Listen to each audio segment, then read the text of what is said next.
Hi guys, welcome and welcome back to my channel. This is Planning with Carol. Welcome back guys. It's been a minute. So today we're going to discuss about planning your event. Where do you start? He just proposed. Congratulations. Where do I start? I'm hosting a birthday party. I'm hosting a baby shower. Carol, what do I do?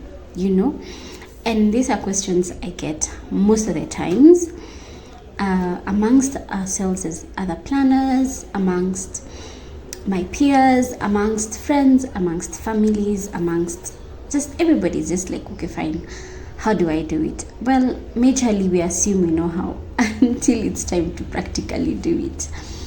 So I just want to give you one disclaimer. We can walk through the planning journey here, and that's perfectly okay. For some of us, planning is actually part of what we enjoy whenever we are hosting guests. So that is important to you, and I respect that. But please hear me out. When it comes to the execution, please hire somebody. Hire someone who will help you bring everything to life, like someone who knows what they're doing, And this is why. Yes, I know it's because, of course, we want to be in business, but that's not my main reason. I have hosted before, and I can tell you, even from hosting just 5 friends, we know how anxious we get. You want everything to be perfect. And that's very important. But you invest so much most of the time. Tell me in the comment section. Most of the time we end up planning events even if you're hosting 5 people, like from whatever small number, hosting is hosting. And you're so into perfection, you want the food to be okay, you want everything, the house to be clean, you want everything to be spot on for the guests that you're hosting, that we most times forget to experience what it is that we are planning. So, okay, maybe that gives you a high. Maybe you feel happy when you see others happy. But until when, you will always have, like by the time your guests are going, you're so exhausted. Someone is telling you, wow, the cake was so amazing. You're like, it was. I don't even know. People will share moments. They're like, wow, that time when the cake was being cut, or when someone did this, it was just so amazing. But you missed the moment. You missed the whole idea of why you were even hosting in the first place. So hear me out. Ensure you have someone to take care of that for you, so that you get your ROI. That is return on investment. You have planned, you have labored, you have prepared, you have actually invested even money in this. The least you can do is just be present. Don't have someone telling you, whether you're looking nice, but you're not even, you didn't even stop to just feel the beauty. You just didn't even stop to just enjoy the presence of your guests, because you're busy wondering, trying to make sure, you have enough water, you need warm water, can you warm your water, So that's the whole essence of, as much as of having a coordinator. I don't want to just give you advice and then at the end of the day you're feeling unfulfilled. And for, say, even big events like weddings, birthdays, all these other bigger events, just have someone take care of that for you, so that you're there, you're present with your guests when the cake is being cut. You're present. That is just the greatest return on investment you can get on the amount of money that you spent on these events. At least being present with your guests and experiencing every moment that you worked so hard for. So that's just a disclaimer. So let's start. You have this event you're planning. You just started thinking, I want to, maybe do a big birthday for my son or for my daughter, or a graduation party. Where do you even start?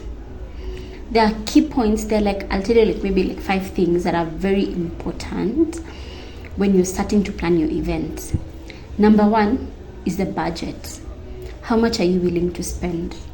That is very key. I would not emphasize this enough. just have a rough idea of, okay, I'm hosting 5 people. How much am I really willing to spend? Is it 10,000? I'm hosting, like I have a birthday party for like 30 people. How much am I willing to spend? Because that is what is going to be our main compass as we move forward. Okay, so we know our budget, right? Number 2, the number of people. How many people are you hosting? You know, is it 10? Is it 5? Is it 100? Is it 50? Is it 30? Is it 20? Because again, we know our budget. We have an idea, like come worst case scenario, I have this money in my savings, like I know even if I spend this, I will not die or I will not be in debt, whatever. Okay, so when now you know the number of people, it will now inform you on the quality of the things to get, the venue, the decor, the cake, and all that. That will be a topic for another day. So now we know the number of people. Number 3 is the location. Where are we having it? You know, and this will be informed by, so remember we have asked ourselves, what is the number of people we are dealing with, right? So after we have spoken about the number of people, we are also wondering, okay, fine, we've said it's 30 people. Who are these 30 people? You know, when you start thinking, oh, it's Njeri, oh, it's Ateno, oh, it's, you know, every other person that is in your mind, then you have a rough idea, okay, fine, these people, where are they coming from? Where am I coming from also as well?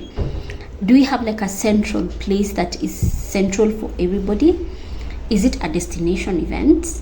You know, and if it's a destination, then you have to think about accommodation, which that is another topic on itself.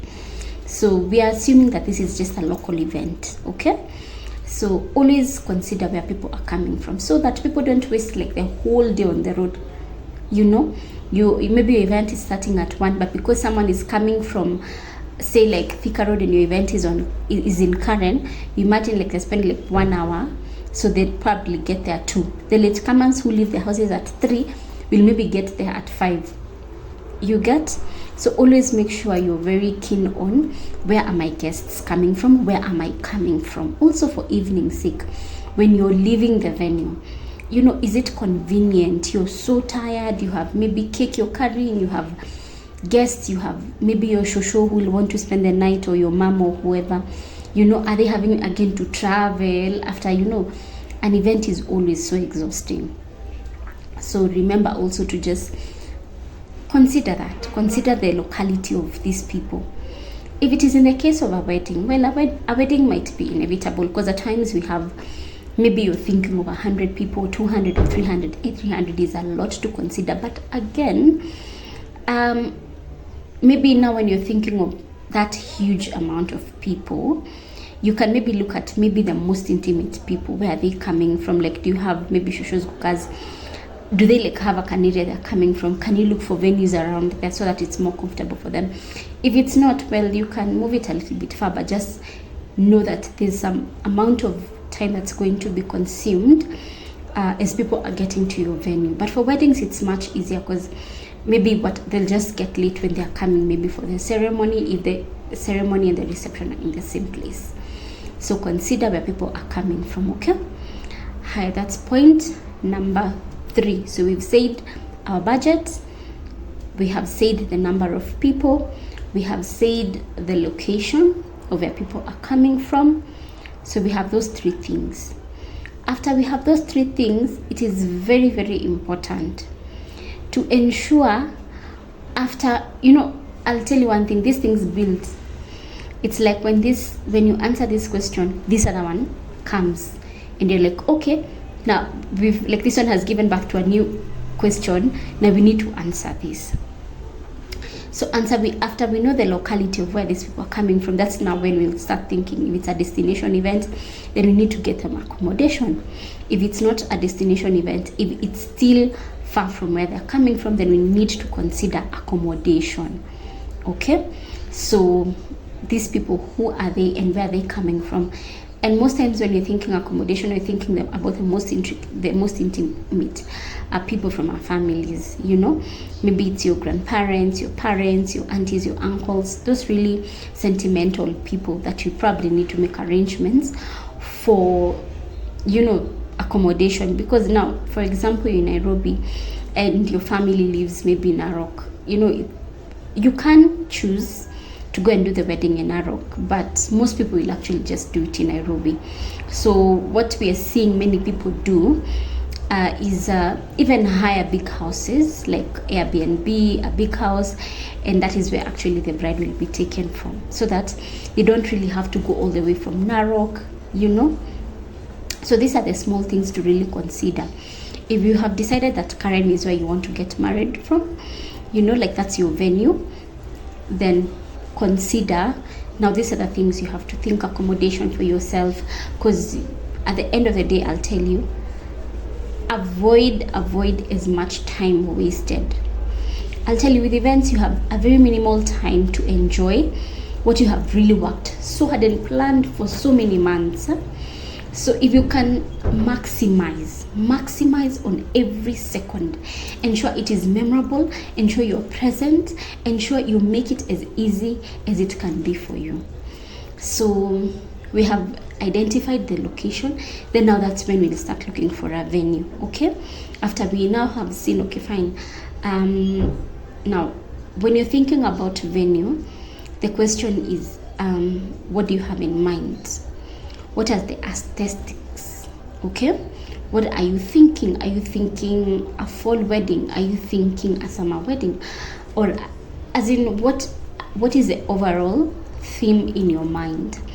Because now, once now you're starting to visualize, and if you come to me as a planner, I'll ask you, okay, we have identified, like, we know the number of people, we know the budgets, we know where people are coming from. Now we're getting to, let's find a venue. I'll just ask you to describe for me, just close your eyes and describe for me, if it's a wedding, what have you always seen in your mind? Then you'll tell me, then from there, I'll be able to tell.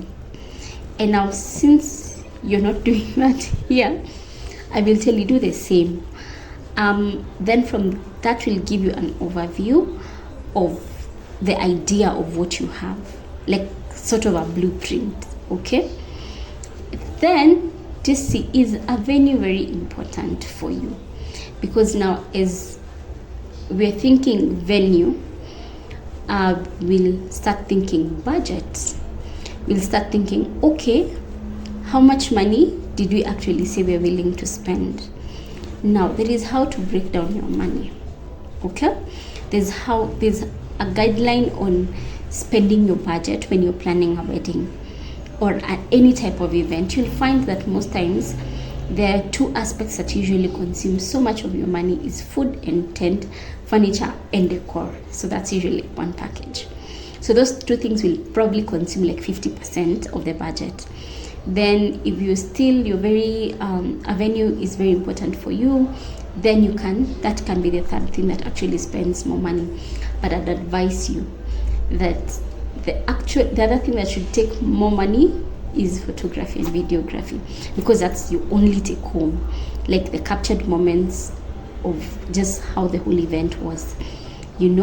So just make sure that as you're planning your wedding, do consider those 5 things that I've said. Number one is I can't hear you. What is number one? I can't hear. I'm just joking. So the very first most thing is, how much money are we willing to spend? Number 2, we spoke about the number of people. Number 3, where are people coming from? Number 4, finding a venue. Number 5 really is just to break down the budget, just breaking down of the budget, and now allocating money, and now starting to look around. And just before we go to the venue, I'll remind you that we actually asked ourselves, what do we want? What is the overall idea? What is the theme? What is the, what colors are we working with? Okay? And then now that's when we started now thinking of budgeting, what's available, what can we use to achieve whatever we have in mind. So for today, I think that will just be it. If you're planning a birthday, planning anything, and you need help, and this seems like it's too much, you can always get me on my socials. On Facebook, on Instagram, it's Carol Planner, on TikTok as well. And on these platforms, you'll find my WhatsApp number. Then from there, we can pick it up and I'll help you plan your events. If you have a question, you want to do it yourself, you can, of course, inbox.